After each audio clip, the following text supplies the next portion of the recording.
Hi, everybody. It is the 13th of February, and we are rocking and rolling here at the club. We got a great crowd as always, and it's nice. We got our Zoomers as well. Yes, wave to the crowd. They'll like to appreciate that. Anyway, we got all kinds of good stuff to share today. Before we get started, a quick announcement. This Thursday, 2 o'clock Arizona time, there is the speaker series, and there's going to be a nice presentation about brown bears, photographing brown bears. So that should be pretty good. They will do that in the Anza room and possibly Zooming it as well, maybe. It's supposed to be Zoomed at this point. Okay. At least I'm setting it up for Zoom. Okay. All right. And then we have Travelog tomorrow night. Yes, tomorrow night at Anza room. It's at 7. Okay, so 7 o'clock Anza room tomorrow night. Big Travelog show. There's all kinds of stuff going on at the club. All right. Today, let's start. Arlene had sent me a nice video. And Arlene, why don't you tell us about it? And we'll see if we can share that. So this is a fun video that I made a few years ago. And I stopped counting after 50 hours. Oh, boy. So you know, I like animation. And so I have too much time on my hands. Let's put it that way. So I hope you like it. If you saw it before. All right, let's check it out. Let's see what you got.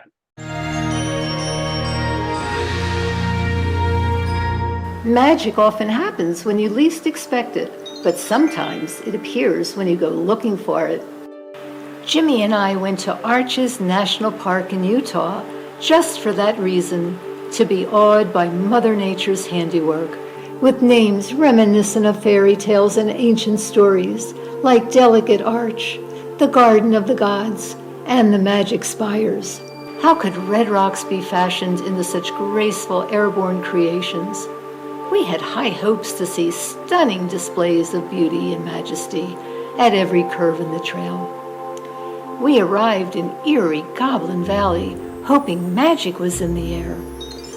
The thousands of bizarre rock formations inspiring the valley's name stood stoically in the middle of the desert, like squat sentinels waiting for their master to appear. We wandered and wandered around these amazing sights with Jimmy, as is his custom, often heading off to explore on his own, and I, as is my preference, lagging behind, happily clicking away with my camera. As we wandered into a slot canyon, I thought I saw a flash of something strange and misshapen, slinking toward a rock formation. Heart pounding, I yelled to Jimmy, who spun around and alarmingly chased after it, leaving me alone and in shock. Far ahead in a solid rock formation, there appeared to be a window from which an ugly creature peered out as Jimmy ran toward it. I called out to stop him, but the last I saw of Jimmy was his leg disappearing into the rock face. Impossible, I thought. I must be hallucinating. I did consider that Jimmy was playing a bizarre trick on me. Or, just possibly, we had a real goblin in our midst with Jimmy on its tail. Perplexed and fearful, I found shelter under a large rock and awaited Jimmy's reappearance. I waited and waited and waited. He just loves exploring, leaving me sitting for hours. As for Jimmy, he had found the magic in our adventure after all. As I sweated in the shade, he entered the rock face and rolled to the bottom of a deep crevasse. In the dark, he found that he was in the company of a namesake of the valley, a grotesque little goblin evilly waving a knife in the air. The goblin was hard to see, except for the shiny gold shoes on his feet. The goblin snorted that Jimmy would suffer for his plot to steal his treasure hidden in the rock. Jimmy assured him that he had only followed out of curiosity about goblins, with no intent to steal his gold. He explained that his better half was waiting above. He apologized for his disturbance and asked the goblin's name. "Grok," the goblin replied, although maybe he was just clearing his throat. Jimmy commented on Grok's gold shoes, which were too big for him, by the way, and asked if he would pose for a photo, because no one would believe him once he got out of there. But Grok was silent. Thinking positive, Jimmy asked how to get back to the top and soon be on his way. But Grok appeared suspicious and secretive. Grok didn't say much. Was he hiding something besides gold in his dark cave? Just how violent is a goblin, Jimmy thought. Suddenly, a muffled cry came from the back of the cave, then heartbreaking sobs. Curiosity overcame caution, even though Grok stood menacingly in his way until he disappeared in the air. Jimmy zigged then zagged, racing toward the cries in the dark. He fought off tiny warriors, summoned up by Grok's magic, who tried to prevent Jimmy from going into the rear of the cave.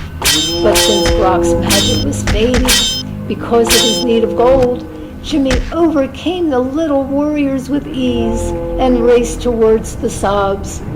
To his utter shock, Jimmy found himself eye to eye with a crying dragon. Through her sobs, the dragon said that her name was Esla, and she was being held captive by Grok, who had kidnapped her some years ago with his magic spells. Esla blew musical rainbows, and Grok easily tracked her down by the sound. He also knew dragons can breathe fire, water, air, ice, lightning, and even poison by blowing into the wind. So she might be useful in other ways. But most of all, he wanted the gold at the end of her rainbows for his magic spells, and needed to keep her hidden in the cave to avoid the notice of other goblins. But Esla declared that captivity, depression, and the bad air in the rocky cave caused her to spew sandstone arches instead of rainbows. As amazing as they were, arches didn't float airily in the sky, but rather plummeted down, solid and red, to the dry desert floor. There were no pots of gold at the end of the arches, and Grok was frustrated with her failures. Esla begged Jimmy to help her be free of Grok and the cave. Nervously, Jimmy approached the angry Grok with a wily suggestion. Why don't you let Esla go free and fly around and regain her beautiful dragon skills? You have nothing to gain imprisoning her here, and in freedom, Esla may feel happiness and start making beautiful rainbows again, and you will have your gold. Esla tearfully promised Grok that she could create rainbows if he would just let her out into the sky and fly free. Grok stomped about and threatened in his groggly way, but he finally saw the practicality in what Jimmy was saying. He unlocked Esla's chains, and she slowly, laboriously spired up and up and up and out of the cave, gaining strength in her wings and the joy of soaring into the blue sky. With effort, she attempted a rainbow with no success, but a magnificent rock arch appeared below her. She thought it was rather pretty after all. However, she desperately feared Grok's wrath and his ability to recapture her. As Esla ascended out of the cave, her drab gray coloring quickly changed into a beautiful green, but her sweet demeanor changed into something fierce after being ill-treated for many years. Grok disappeared into the dark and raced up some unseen stairs to watch Esla's flight. Jimmy could hear him shouting at her, demanding gold. Jimmy followed at the sounds of Grok's footsteps with hopes of escaping the goblin once he reached the top of the crevasse. As he stumbled in the dark up narrow steps, he could hear the musical wings of Esla's wings flying overhead and the incessant screaming of Grok yelling, "Gold! Gold! Make gold!" Finally, There was silence, just as Jimmy emerged from the cave, blinking in the bright sunlight. Esla was gone, and there was no goblin. There was, however, a large, new rock formation, an ugly, twisted, stumpy thing. At the base of the rock was a pair of gold shoes. Apparently, Brock forgot that dragons breathe fire. When Jimmy finally climbed out of the cave and returned, he found me very annoyed, hungry, and sick of rocks. I said, "Have I got a story to tell you? Either I had sunstroke or dehydration or both, but I think I saw a dragon flying overhead." Jimmy laughed and said, "Oh, let's go get ice cream and we'll exchange stories. I'll go first." "Great," I said. "By the way, where did you get those gold shoes?" Epilogue. As we were leaving Goblin Valley State Park on our way to get ice cream, we both thought we heard singing coming out of a large cave opening and thought we saw a pair of eyes watching us and large wings possibly waving goodbye. I'm having fun now, flying around, spreading my large wings high off the ground. So many rainbows I'm making today. I'm having fun now, flying away.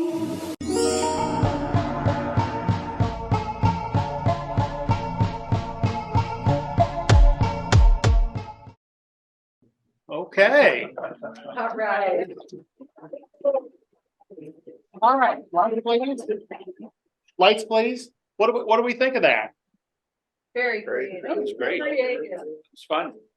Yeah, she has too much. Yeah.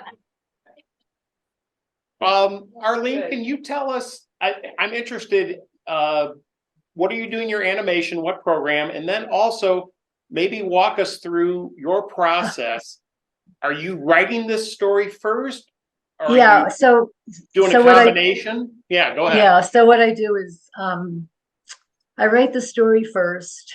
And when I take photos, well, when I go anywhere, I'm looking around and I'm thinking, oh, what kind of a story can I come up with? And so then I get Jimmy, to go into caves and to run and to, do simple things like that. And then I'll create a story around that. What I do is I use all Adobe products, with the exception of Flowscape. And in Flowscape, I create, all the background myself. It just takes a tremendous, tremendous amount of time. I do a lot of things in Photoshop because, again, I've been using Photoshop for, 20 years or so. And it just takes a phenomenal, amount of time, just starting from scratch. It takes a lot of time. But I have fun doing this. I really, really enjoy animation. And that's my love. That's my first love. So, yeah. Great. As you're working on this project, are you altering? I'm just curious in the process. You've kind of written out a story, is something, as you're starting to work in these animations and the graphics and the photos, do you then sometimes alter the story a little bit? Yeah. So, I know what I have to work with. Sometimes I don't know how to do some of the animation because it's too complicated. I get on YouTube and I try to follow, but again, some of it isn't even in English. So a lot of it is in Hindi. So I'm trying to follow, and I just do the best I can. And so you see what I came up with. Sure. Well, great. Well, thank you for that. I'm always fascinated by the process, how somebody comes up with their ideas or how they actually incorporate those ideas that they then alter as they're going. They don't like the direction of something and they want to take it somewhere else. Then you have to rewrite maybe your script a little bit, so to speak. So I'm always fascinated by that. Does anybody have anything else they'd like to add about that? Okay, well, thank you for sharing that, Arlene. Good job as always, and I'm sure that there's probably close to 100 hours, I would bet, into all this. Oh, probably. Yeah, that's an amazing amount of time. Well, it's good that you love it, because if you didn't, it would be torture. All right, Rick, why don't you tell us a little bit about your video? He's got another one. Rick shared last week. He did one from Canoa Ranch that was really nice, and he's got another one. So this one, I had started back in early December. I had a collection of photos from candy trips, things like that. And I thought, well, I might as well put this together. And I had switched from iMovie to LumaFusion for iPad, and it's much more complicated. And so I kind of started working on this just to learn the LumaFusion editor. And it's if you like swallows, the one that has. Okay, is this program, do you think it's a little bit more advanced in what it can A do? lot more. Oh, okay, well, good. Well, it'll be interesting to see what you got here.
Yeah, it Whoa, very nice. Lights, please. What do we think? Lights, please. Great composition. Were the skies, were those the actual skies or did you add them? Oh, those are there. Wow. How do you like working on the iPad? I like it. I don't have a computer. We have a laptop that I don't like using a lot that much. And it's fine. Okay, I like it. do you have any issues with the laptop getting overpowered with all this content or not? It does a pretty good, or I mean, the iPad. No, not really. Okay, good. Not really, no. It's interesting to hear. I not thought about the iPad being a platform to use to make these movies, but obviously you're doing a great job with this. Oh, Yeah, John. So I love the photography but the flow seemed interrupted sometimes because you did a hard cut instead of a dissolve. So dissolve, cut, dissolve. I wondered why you did that because I found it a little distracting. I was sort of in the flow and then yeah. cut. I found that I was getting addicted to the soft, transition. And as you watch everything on TV and movies are all cuts. Nobody uses those soft transitions, so it's like I'm trying to keep it down a little bit, because I can get addicted to them, I can do the whole thing. And if not. You know, with a piece like that, I think especially because of that music, you've got that tranquility thing going. Oh, yeah. And you just, the blood pressure goes down, you're watching these beautiful pictures and you're listening to that music. And I would agree with John. I don't have a problem with the cross dissolves. Okay. It just gives it a nice feel.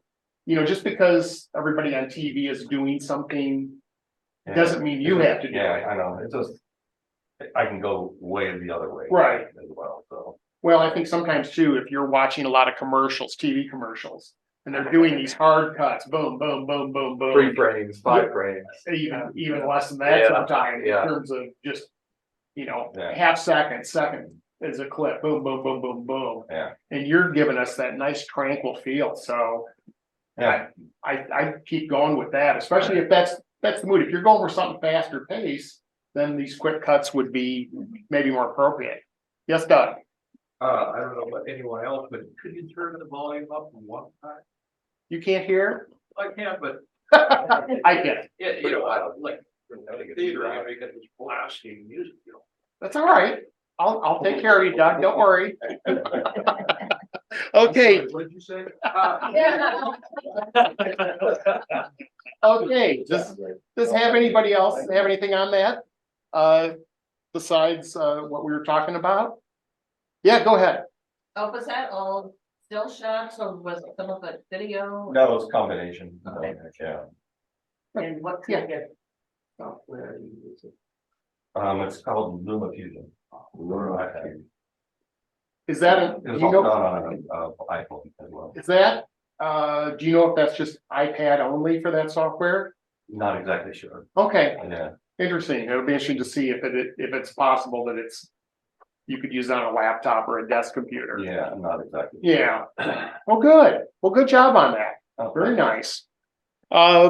John, John's got a couple of legacy videos. If you remember, we saw one last week. Was it last week? Yeah, last week, but they're short. Well, yeah, but these are a couple that you've done. Tell everybody about it and what. So I'm the exact opposite of Arlene in that she said she goes out and she starts to think about stories. I'm never thinking about that, but suddenly something happens and I say, wait a minute, and I grab my camera and there's a story there and I grab it and I spend no time editing whatsoever because I don't like editing.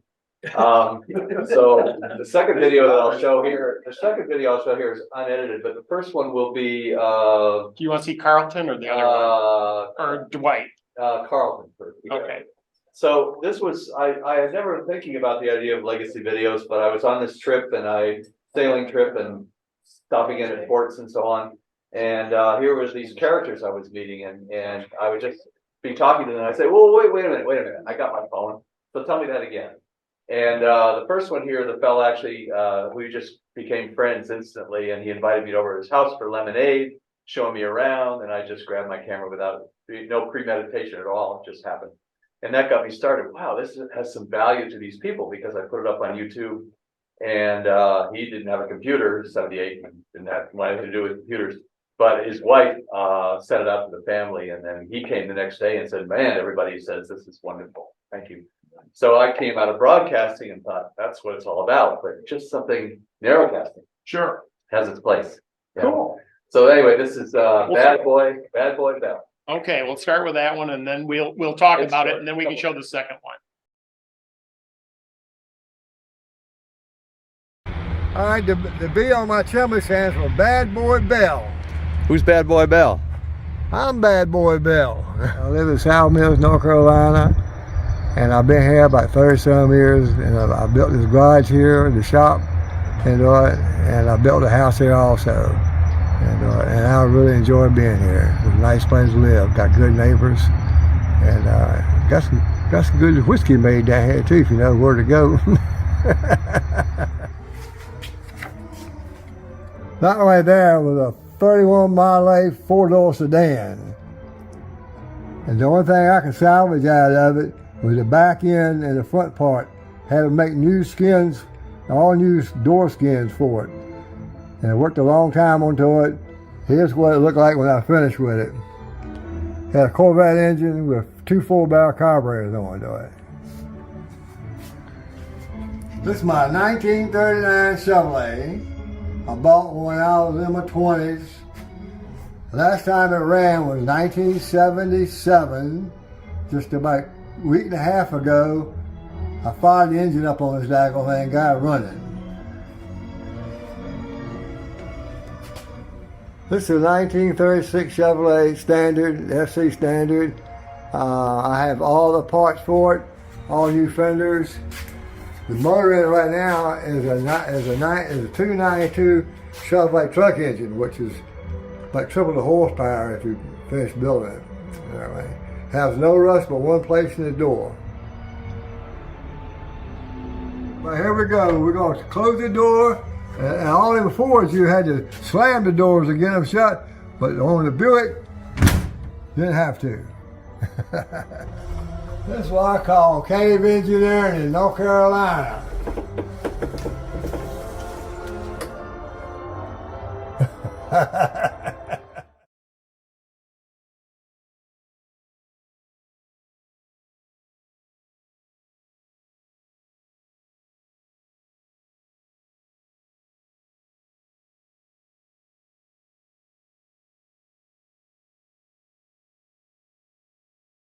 That was, Great story. yeah. And how did you approach him? You just He came to the Life boat. place? He came to the boat. You know, it was a tall ship and we docked, and it was on the Dismal Swamp. Okay, Yeah, so we were quite a show there. This big sails on the Dismal Swamp. okay. And he just came by and we just started talking, and he lived across the street. He invited me across the street Nice, for a lemonade, and that's how that happened. Yeah. very nice. Does anybody have anything they'd like to add to that? Good balance of the background music. It Yeah. didn't interfere with the. And that was just random. What was it? He just kept his old schmaltzy, Radio. radio on in the background, and that was the soundtrack for the thing. I suppose I should have carried it over to the I didn't have any room tone really, so Yeah, could have carried it over to the Good titles. balance of whatever it I is. just put the titles on this morning because I never had put them on before, so. yeah, I think maybe just add some music at the end, just some Yeah. soft little music would have been great when those stills are on. Yeah, Yeah. Just to give us that little extra feel, exactly. but nice job. Yeah. Okay, tell us about. And so then at the end of the trip, I was waiting for a bus to go to the train to go to Washington DC. And I had a little time, so I walked down the street in Moorhead City and just looked through a store window and saw all these beautiful old 50s cars in there and Corvettes. And I thought, what the heck? And the door was open. I looked in and here was a guy standing there. I said, can I come in and look at your cars? And we started talking, and I realized he had a fabulous story to tell. So I just whipped out my camera again, and this one I posted right from there for him. So, Oh, okay. From my phone to YouTube. Oh, wow, And then he gave me his email address and said, but this morning again, I put a couple of titles on it. So okay. Yeah. Let's see what you got. 4 minutes. Good morning, John. I'm Dwight Howard. I'm from Kinston, North Carolina, and Deep Run, North Carolina, which is a little town southwest of Kinston. And I grew up on a small tobacco farm. My father grew tobacco, and I learned to prime tobacco and work on the farm, chop corn. And for the first 15, 20 years of my life, I went to a little high school. There was only 28 people, I believe, in my high school graduating class. So, but in any event, I went to college. I got a degree in accounting. I worked my way through college bagging groceries for A&P Tea Company. You may not know anything about A&P, but they were one of the old grocery stores back in the 50s and the early 60s. And after I got out of college, I went to work for R.J. Reynolds Tobacco Company in Winston-Salem. Spent almost 10 years there. I worked through while they were consolidating with the foods companies. I spent 2 years in New York working for McLean Industries, which was part of R.J. Reynolds. I left them in 1974, moved back to Kinston, started farming a little bit. I bought a greenhouse operation, and then I turned it into a manufacturing operation for manufacturing greenhouses, and we invented the tobacco transplant system that is known today to grow tobacco transplants in greenhouses with seedlings, and we marketed it all over the world. Anywhere that grows tobacco now is growing tobacco transplants in greenhouses. And then in 1999, we built 2 plants in Brazil because Brazil grows 4 times as much tobacco as they do in the U.S. And I went down there as a from an invite by one of the major tobacco companies, and I actually bought one of their facilities, and we started manufacturing pot and soil to put in our greenhouses. And from there, it just spread worldwide, and we've been in it 45 years in that end of it, and we've had a great ride, made a little money, kept most of it, or tried to, invested it in real estate, and we've got a good group of people that work with us in our companies. We own 4 or 5 small companies, and I'm still working at 78 years old, and I like collecting old classic cars, and I've got about 20 of them. I've got about 12 in here, and it's a hodgepodge of, I like the ones that have not been molested, I call them, the ones that are all original. A lot of them have the same paint job. I got a 57 Chevrolet, a 53 Chevrolet. I even have a Studebaker, a Bronco, 55 Thunderbird, 66 GMC pickup, a 1940 Pontiac. I've got a 1932 Pontiac, 52 Dodge pickup, 3 Corvettes. The new one I just bought, probably my last one. It's a 2023 70th edition with all the colors from the 70s. I also have a 50th edition that I bought brand new that's over here. It has very few miles on it. And I've got one that a 97 a red one that I bought a few years ago. But these 2 I bought new. But anyway, that's sort of my history, and I've been pretty much all around the world chasing tobacco systems and farmers. So I tell people I'm in the tobacco business, a farmer. So it's been a great ride, and I've enjoyed every bit of it. Thank you, John, for coming by and stopping to see me this morning. Thank you, Dwight.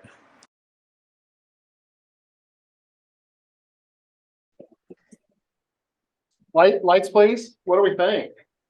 And that's unedited. Right. Good shot. Beautiful spot, didn't it? Yeah. So are you just hand holding your, Just right here. okay. Just when I'm talking to somebody, just like, yeah, I say, talk to the camera if you can, but talking to me is fine too. It doesn't matter.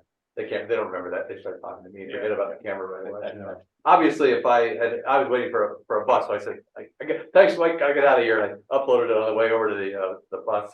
But I obviously would have gotten pictures of those cars and put B-roll in of the cars because they were so great. Yeah. His thing was basically he was not interested in any car that had over 5,000 miles on it, including 50s cars. So some of them were essentially brand new from the 50s. Can you imagine what he paid for those things? Oh, yeah. He had told me that the thing that got me putting the camera up was I joked with him. He was telling me a story and told me about selling those companies in Brazil. And I said, "Oh, so you're a billionaire now?" He said, "Well, actually, yes, sir." Wow. So I became a billionaire from a little tobacco farm. Became a billionaire, and so I just love these stories. I think the thing that's really great about these, and it all comes to the person you're talking to. Mm-hmm. If they're interesting, then these stories are great. And all three of these that you shared, the one last week and these two today. Yeah. The people are interesting. They've got great stories.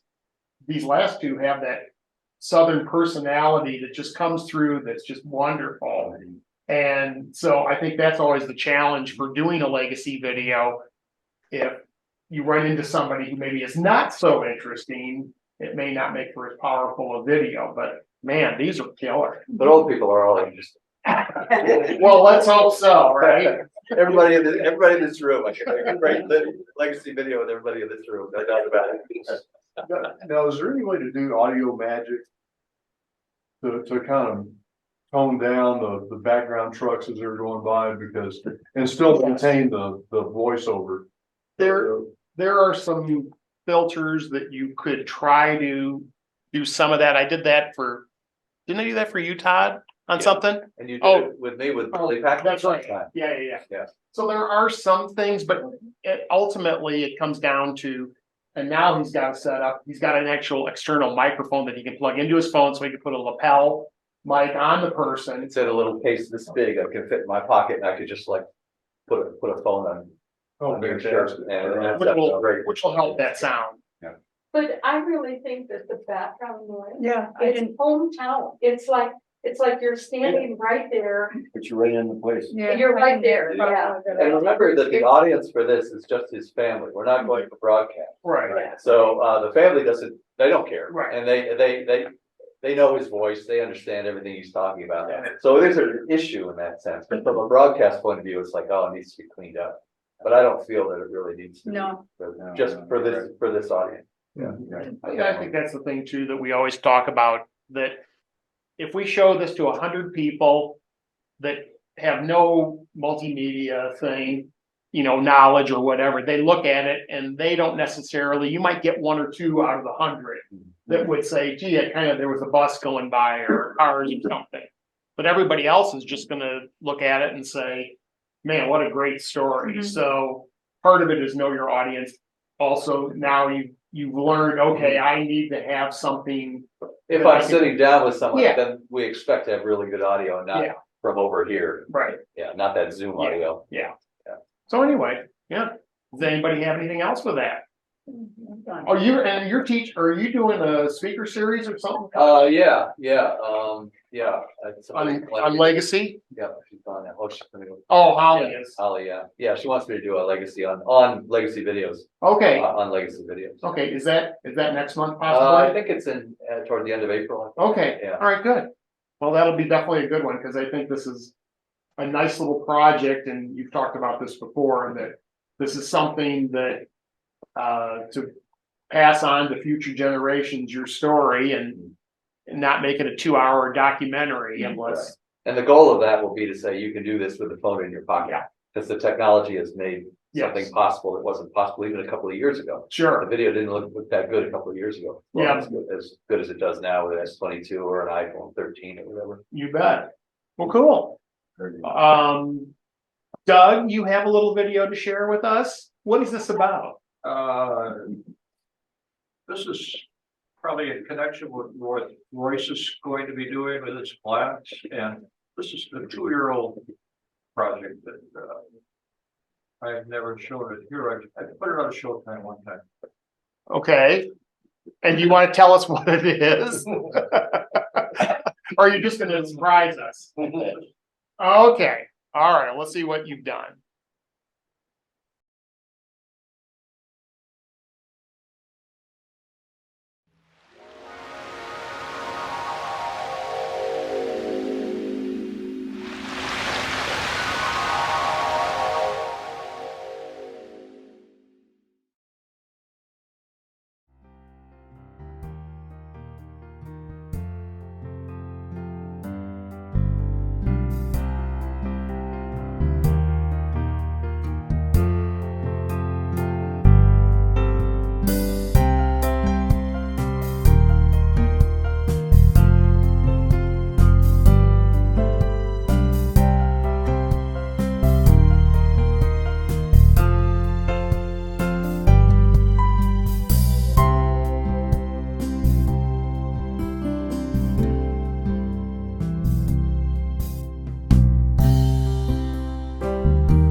Good job.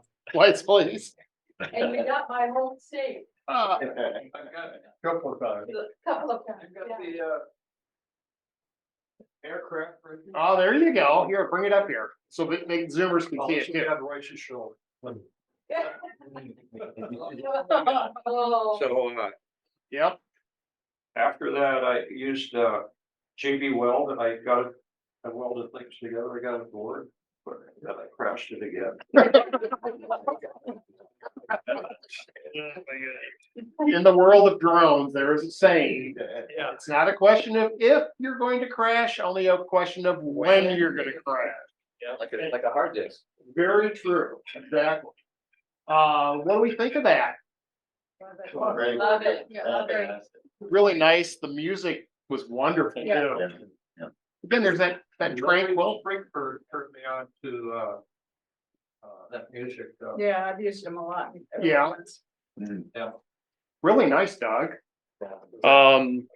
It's a nice combination of a lot of drone shots, and again, there's that tranquil factor.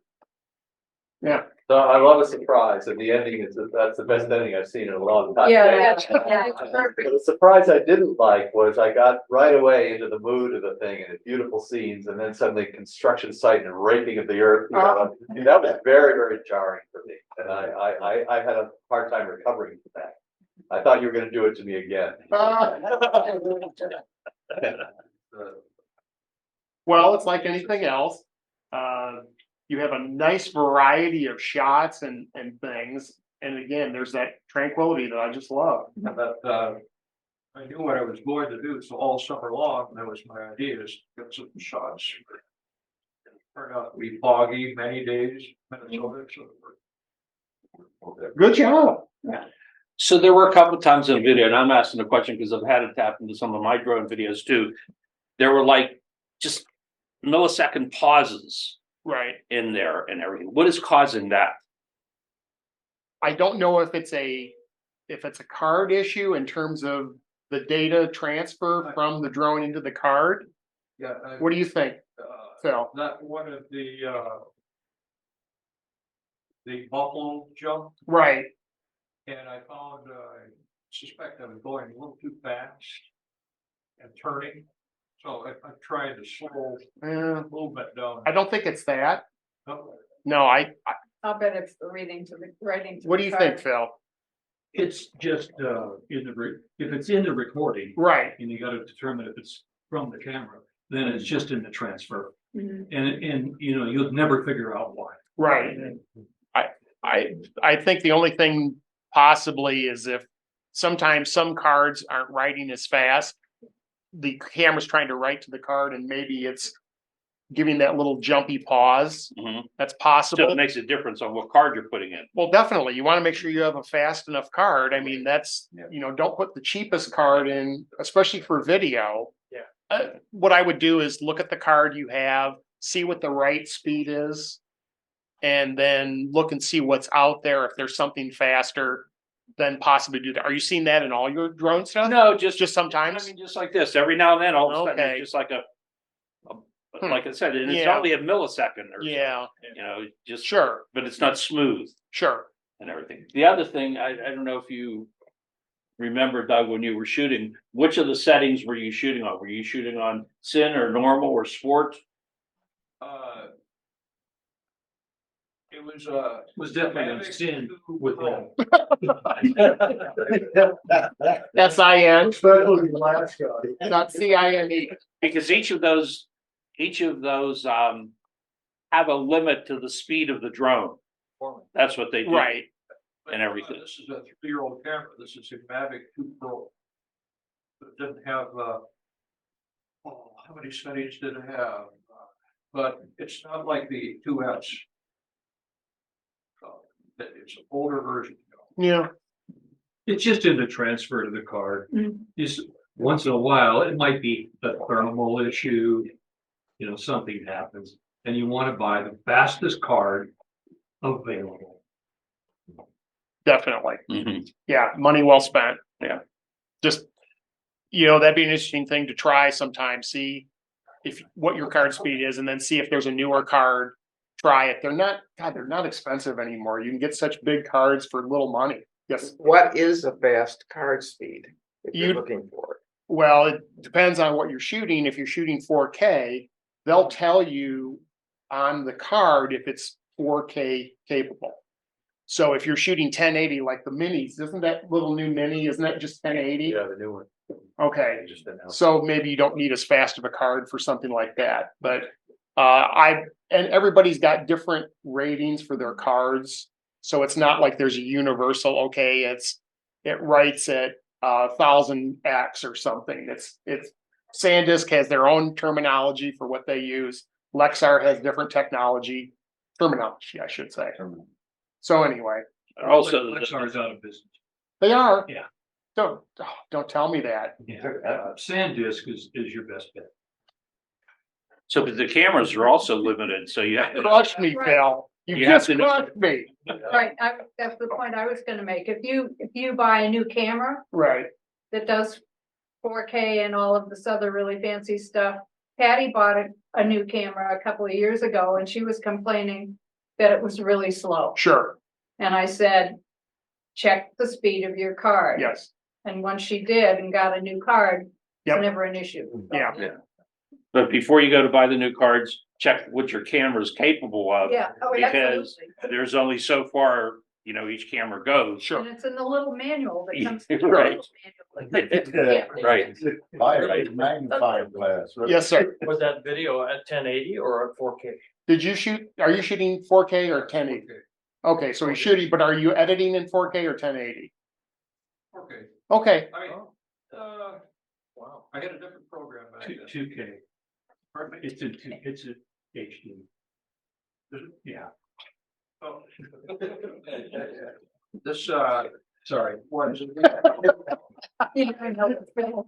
that's why we love Phil. You never know what's real. You want to- Yes, Doug. Premier Element, Okay, and I use that anyway. okay, all right.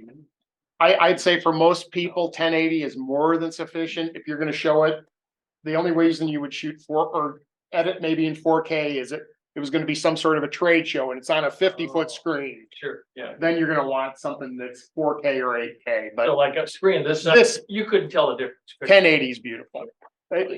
So anyway, yeah, we're all set. Okay, I got a couple quick ones to show, and if Holly shows up, we'll see hers real quick, and then Royce is gonna kick us out. That's what he told me. Hang on a second. Hang on. Hang on. Let me get mine going here. Okay. I have got one. This is another one of my iPhone only jobs. Hang on a second. Make that a little smaller. This is from La Jolla, California. And I was out there before Christmas, I should say. And basically, this is all iPhone video and stills. Okay.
Okay.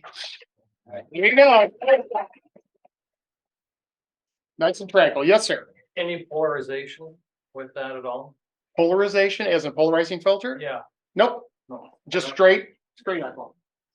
The iPhone, the new iPhones have a thing called, not to get too technical, ProRes. You can shoot in ProRes besides shooting 4K.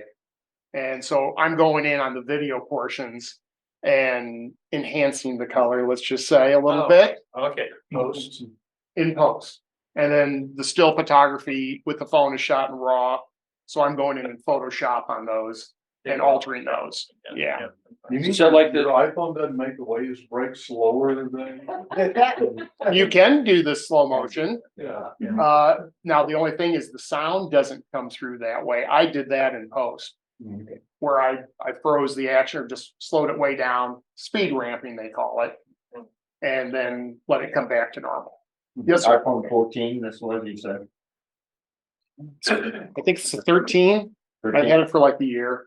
So anyway, they, as we were just talking about, that now with Samsung and iPhone, these new phones are just incredible. The quality, you can't beat it. Stabilization, Yeah. you know, yeah. It's something I really, really like, you know, when people usually mix stills and video, they put a little Ken Burns in there and they try to, but you succeeded in that you really weren't aware of what was the still and what was video because you used a little bit of the Ken Burns on the video. Right. So everything was always moving and then you were in a still and that was moving and you really didn't distinguish between them. And that's rare. That was well done. That's one thing. Well, thanks. I think that's one thing that this goes back. We don't have time to talk about all this, but just in terms of saying, okay, I always want these images to move. And as a still photographer using video editing software 20 plus years ago to make my images move, which now is so easy. But back then I just didn't want it to be a slideshow where the image come on and off, and they don't move. Try to give them life. But now being able to do video too is really huge with those phones. Yes, sir. so like the shot of the seagull that you had up on the roof or wherever. So did you zoom in with the camera or did you do that in post? I did that in post. So I basically all at once saw the pelican come flying in and I panned with him and then as he popped down, but I definitely went in, zoomed in as he started that flight and then came out to the wide shot. On your on your phone? No. I just all in post. Yeah. So you don't zoom at all with the camera? Nope. I'd rather get something, do it in post. The other thing that's so nice about doing things in post and video editing is, you know, we can try to be smooth like this and pan and do a shot. It's damn hard to keep it still. You're better off just holding the camera and then shoot it large enough that you can say, okay, I've got the room to do it in. Exactly. And add that movement makes a big difference. And you have the resolution. And we have the resolution, and that's why shooting 4K, editing in 1080. If my phone wasn't capable of 4K, I'd shoot in 1080 and I'd edit 720. It's still HD. So these are some tricks that we will talk about. Okay, I got one more quick one to show you, and then we'll get out of here. This is from this past weekend. Equine Voices was down in Tubac for the art festival, and they brought one of the horses down, and there was a woman who was an incredible painter, and she's painting one of the horses down there. So I'll show you that real quick. Hang on.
Please. She was selling those. I did. Yes. On my birthday. The little one, light please. The small picture was 1,800, I think, and the big one was 2,400, maybe, something like that. And she was also donating some of the money back to Equine Voices, which was incredibly nice. And I was so tempted. I mean, the colors, she are just fabulous, absolutely fabulous. So the important question is, did Spirit have a good time in Tubac? At first, Spirit did not have a good time in Tubac when I was there. At first, he was he was just kind of pacing back and forth for probably the first, I don't know, say half hour or so, and then they put him on the rope and kind of kept him in one spot, and he had food and stuff. And you saw at the end there where he really was a lot calmer. So, but yeah, to start, he was not happy. But he was ready to go home when I was there. That's He was letting everybody know, I really want out of here. I've had enough for being here. Such a small little space. Yeah. Yeah, Oh yeah. so he was tired. Yeah. Yes, sir. Do you ask permission first before you do that, or you just strike up a conversation and start taking pictures and people are okay with it? Basically, I would say I did not do a darn thing in terms of saying. I did ask the woman painting, hey, is it okay if because when I got there, the woman that you saw in there that had the hat on, Karen, is the founder of EV, and Karen introduced me to the painter, and so they knew I was shooting, and basically said, hey, is it okay if I shoot? And she was cool with it. Then as far as anybody else in the background, you're in a public area, so it's not like you're having to get permission, and you're not showing somebody in a bad light, so to speak. Were you using your camera or your phone? No, I used I've got a little Canon 450. It's 4K, small little camera, video camera, and I just shot video with that. I did a couple of shots with the iPhone, just using that extra wide feature. Just some of those shots where I was sticking my hand inside, it was easier to use the iPhone as Spirit was walking by. So anyway. So you put her website address on there and sharing it with her also? You bet. Yeah. And I shot that. I told Linda went out later than I did in the afternoon and shot some stuff. But I left about 1:30, got back to the house about 2. By the time I edited, I was done by 4. Knocked it out real quick. They posted it that night on their Facebook page. Because I told her, I said, let's get this going, because we're trying to get people to come out on Saturday. Wow. So anyway, that's fun. Should have taken 50 hours. No. I'm not going to do an Arlene and do any animation. I have patience, but I don't have that much patience. All right. This doesn't have to do with the photography, but where was she set up? It was by that Cobalt Gallery. I don't know the streets. It's Tubac Road. Tubac Road. The main drag is you. So they weren't there yesterday. No, I think it's just Friday and Saturday. Friday and Saturday. Was the 2 days. So anyway, and apparently yesterday it was packed, even though the weather was bad. Wasn't too bad yesterday. Well, on Saturday, I mean? Sunday. Oh, well, I meant Saturday. It was packed. Yeah. Okay. All right. All right. We got to go because Royce is going to beat me up. We'll see you next week. The 20th, we will be here at the club and on Zoom. Zoomers, thank you for showing up. And I hope everybody has a good week.